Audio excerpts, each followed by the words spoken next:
Welcome behind the wheel of the 2016 Hyundai Sonata Hybrid.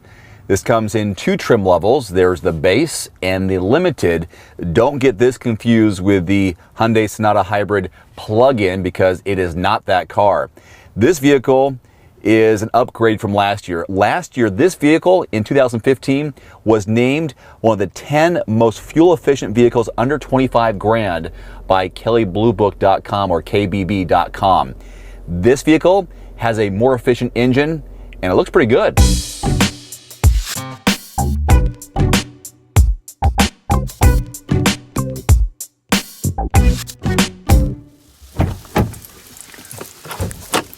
Under the hood of the 2015 version of this vehicle was a 2.4-liter four-cylinder hybrid engine. That vehicle got 40 miles per gallon in mixed driving. Pretty darn good. Well, this year, it's got a 2-liter GDI four-cylinder hybrid engine mated to a 6-speed automatic transmission, projected 41 miles per gallon in mixed driving. It's estimated at 39 city, 43 highway. This week so far, I've put 284 miles on it. I still have almost half a tank of fuel. I have 233 miles left on the car, and I've been averaging 37.3 miles per gallon in mixed driving, so below what Hyundai is projecting, but I'm pretty happy with it still. But it would be nice to know that I can achieve what they have on the price sheet. That would be good. One of the things I really like about this car, and I'll go over it here in my review now, is the driving style. I love this readout here in the instrument cluster, right in the center. It has the word driving style, and then below that, economical driving, normal, and aggressive. So it keeps track of how you've been driving during a certain segment. You can reset it, of course. So far, I've driven 49% of my time behind the wheel economically, 45% normal, and 6% aggressive. So that means I'm hitting the throttle pretty hard. I'm accelerating, past a certain point if I'm getting up to speed going onto a freeway or something like that.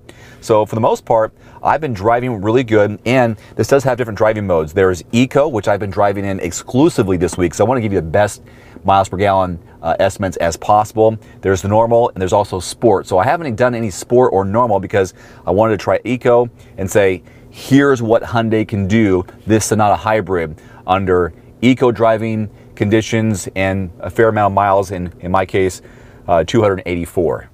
Now the horsepower breakdown is 154, and then you kick in that hybrid engine to 193, so that's the combined horsepower output is 193 horses and 140 pound-feet of torque.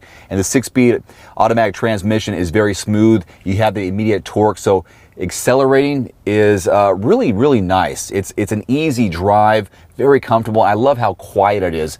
I was telling Melissa, she drove it as well. I said, what do you think? She goes, I really like it. It's an upscale car. This is a mid-size hybrid sedan that has a lot of luxury feel to it at a very decent price point. More on the price point here in just a little bit.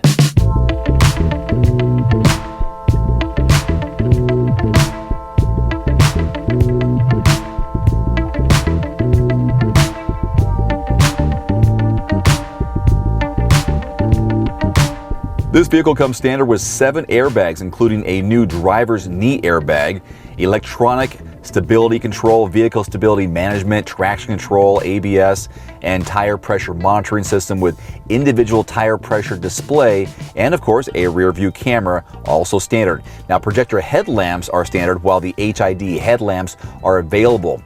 The engineers have implemented a lot of safety technologies in this car to help you and to help prevent accidents, such as forward collision warning, blind spot detection with rear cross traffic alert, lane change assist, and a lane departure warning system, all available in this midsize sedan.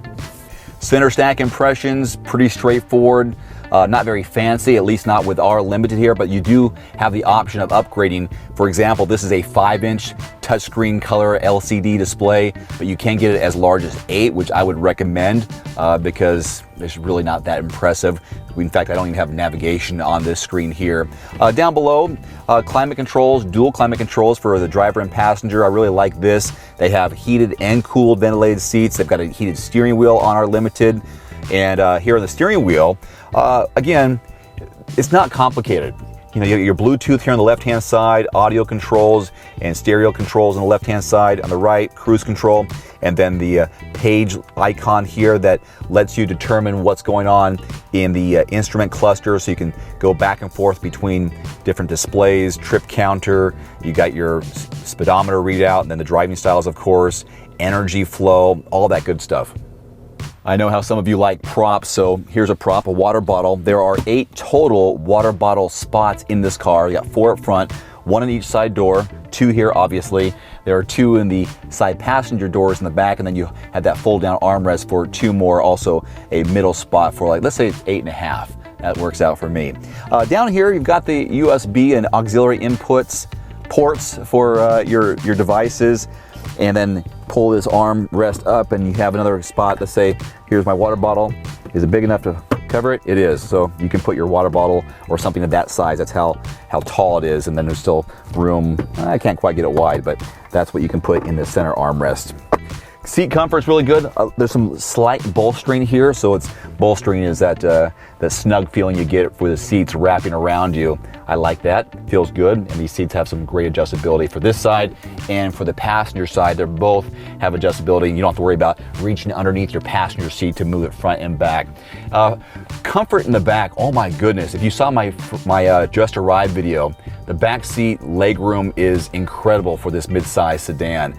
I've got plenty of room compared to my driving position up front. Nice bench seat, that armrest comes down, and then once you go to the trunk, not a big trunk, 13.3 cubic feet of volume. You do have the option of folding it down with these pull tabs so you can increase more cargo. I've had no problems putting back some duffel bags back there or some pieces of luggage and that kind of thing, so I wouldn't be concerned whatsoever. To wrap up this in-cabin review format, since it's 36 degrees outside and raining, that's why I'm inside, is to let you know the MSRP range is between $26,000 and $30,000. You do have a ultimate limited package available. You can upgrade, and that will give you a panoramic sunroof, the 8-inch touchscreen LCD screen here in the center, and a few other nice little odds and ends for extra $4,500. So that's your range with this car. I definitely would give it a look if I were you, and absolutely a test drive. I love driving it. It's so fun and easy to drive. Family oriented, yes. Very spacious for that professional. And for the price point, really darn good, and better fuel economy wise than last year's model. So Hyundai is moving in the right direction. I hope you enjoyed this. I have a lot more on everymandriver.com with a little more breakdown on some of the safety features and other add-ons, so check that out. By the way, we also have articles in Spanish on everymandriver.com, so check that out as well. Until next time, I'm Dave Erickson with Everyman Driver. Thanks for watching.